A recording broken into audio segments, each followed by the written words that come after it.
أعوذ بالله من الشيطان الرجيم.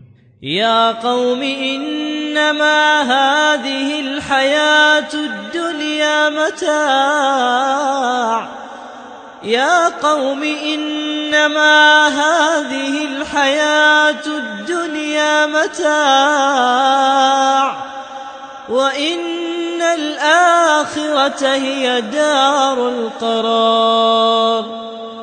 من عمل سيئة فلا يجزى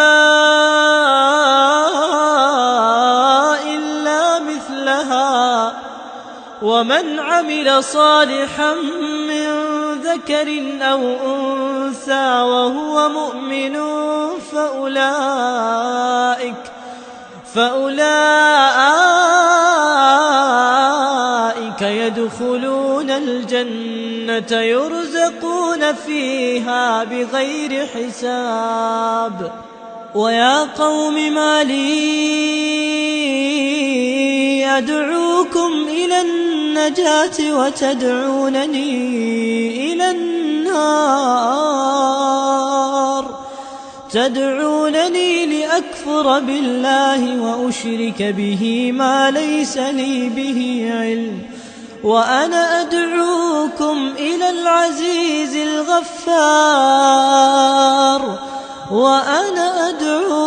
إلى العزيز الغفار. لا جرم أن ما تدعونني إليه ليس له دعوة في الدنيا ولا في الآخرة وأن مردنا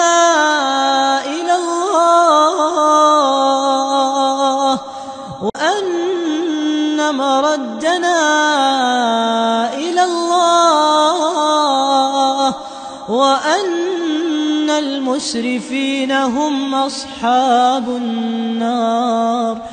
فستذكرون ما أقول لكم وأفوض أمري إلى الله إن الله بصير بالعباد. فوقاه الله سيئات ما مكروا وحاق بآل فرعون سوء العذاب. النار يعرضون عليها غدوا وعشيا ويوم تقوم الساعة أدخلوا آل فرعون أشد العذاب. وإذ يتحاجون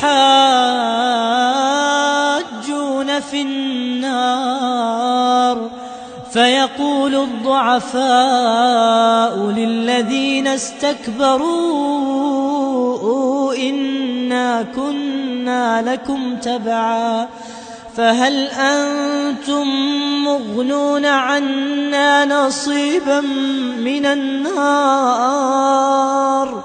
قال الذين استكبروا إنا كل فيها إن الله قد حكم بين العباد. وقال الذين في النار لخزنة جهنم ادعوا ربكم يخفف عنا يوما من العذاب. قالوا أولم تك تأتيكم رسلكم بالبينات قالوا بلى قالوا فادعوا وما دعاء الكافرين إلا في ضلال. إنا لننصر رسلنا